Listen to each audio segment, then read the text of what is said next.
But that's just the algorithm showing me those things. That's fair, yes. Like, that's kind of the problem with it. None of us are really talking about the same things unless we are literally all watching the same things, which just doesn't happen. Not anymore, no. No.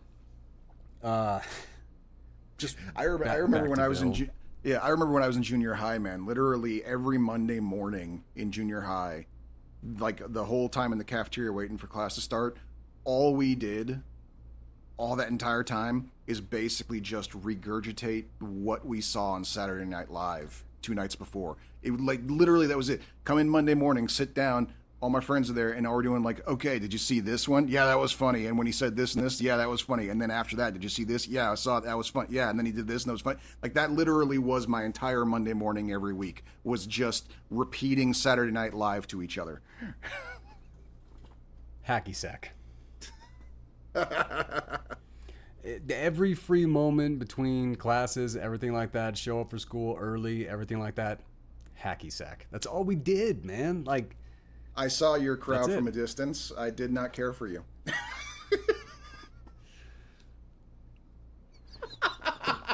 I didn't have a crowd. We would not have been friends in school. How sad is that, true. Brad? Not true. No. Not true. Not true. See, that's the thing. I didn't have a crowd. I was in every crowd. Oh, you were one of those. Okay. I did know one of you. We called him Coob in my school. Thank God I never got any nickname like that. I would have hated that, and it would have stuck forever. Yeah, we named him after Kubiak from Parker Lewis Can't Lose, because he reminded us of him. We were like, this guy's like Kubiak. So we just started calling him Coob. I don't know if anyone ever explained to him why we called him that. I think he just accepted it. We're just like, all right, that's my name now. Because he was very much like Coob. Okay. All right. Fair. I don't believe I ever had a nickname back then. Okay. People called me something, but I don't think we can call that a nickname.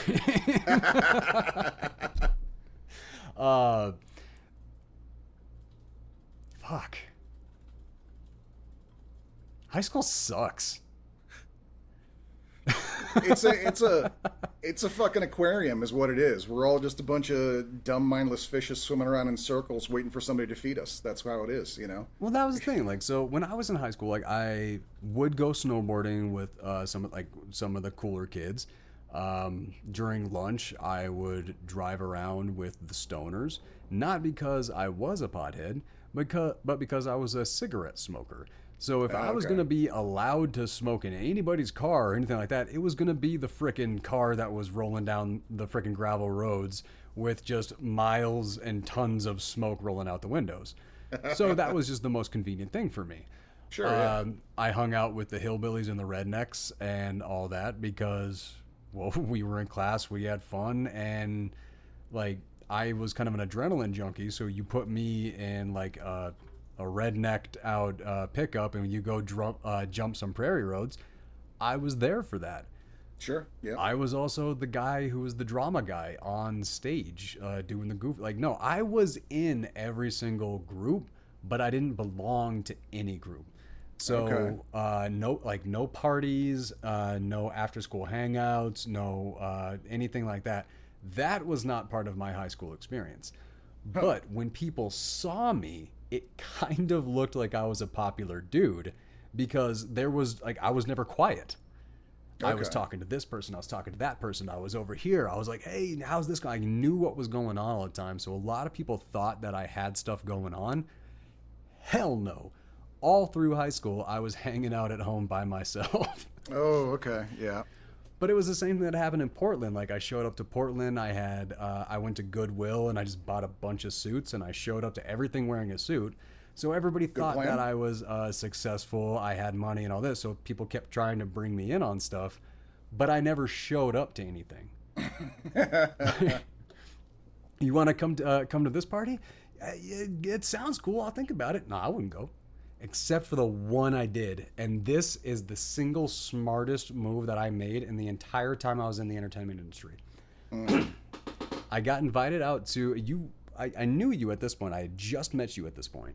Okay. And I had got invited to Halloween at like the Grimm production crew One of the main guys there, I got invited to his like Halloween party at his house and everything like that. It was great. So I went and costume as Jimmy Olsen. Do you remember this? Vaguely.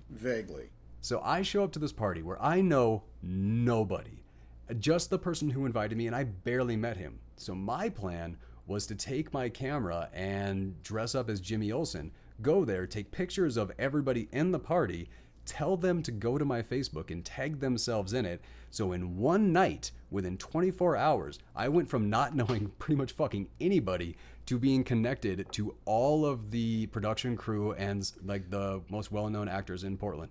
Dude, that's like straight out of Party Monster right there with that. That's holy shit. Single smartest thing I ever did. Wow, yeah, I'm impressed. Yeah. I still like, I kind of like, that's one of those things where I look back, because one of my buddies told me that when I was 12 years old, or when we were 12 years old, I gave him the advice. He had a major crush on this girl. And I asked him, I was like, well, does she know? And he said, no, man, I'm too afraid to tell. I'm like, and apparently he remembers this. I don't remember this. I told him, if you don't respect yourself enough to let her know that you like her, how are you ever going to expect her to respect you enough to be with you? I said that when I was 12? Apparently I had a kind of reversal moment. Like I remember one time I was bitching to a friend about how like I'm so sick of all this like flirting game shit, you know? It's like, oh, you know, do we want to, you know, go out for coffee and maybe this, you know, it's like why can't we just be upfront? Why can't I just walk up to a chick and go, "Hey, I think you're hot. I want to do stuff with you. Do you want to do stuff with me? If yes, let's go right now." You know, and apparently he took that and like repeated what I said into like a mutual like friend of ours that was a girl. He like said, he literally was like, "Can you believe what this, you know, fucking sad dumbass said?" And she thought about it for a second and went, "You know what? He's actually onto something there. That might work." Yeah, that's like, that's basically how you hook up in college. Yeah, and so apparently he turned around and tried that exact method on his high school crush, and they dated for like 2 years after that. And so yeah, and he came back and told me, and he was like, "So that's all you got to do, man. You were onto something there." And I was like, I feel like, and I literally went like, I feel like this is a trap. But again, that is one of those Dahmer, Dobler. If the woman already likes you and you come up and say that, yes, that is probably